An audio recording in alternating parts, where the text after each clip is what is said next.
اللهم يا كافل العباد وواهب الأرزاق وموزع العطايا، ارزقنا نورا في القلب وضياء في الوجه وعافية في البدن وسعة في المال والعلم والعمل وحسن الصفات وصلاح الأعمال والنوايا.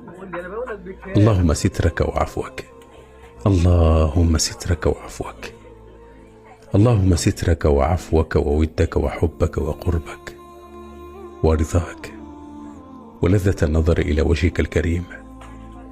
اللهم إنا نسألك من خير ما سألك منه عبدك ورسولك سيدنا محمد صلى الله عليه وسلم، ونستعينك من شر ما استعاذ منه عبدك ورسولك محمد صلى الله عليه وسلم.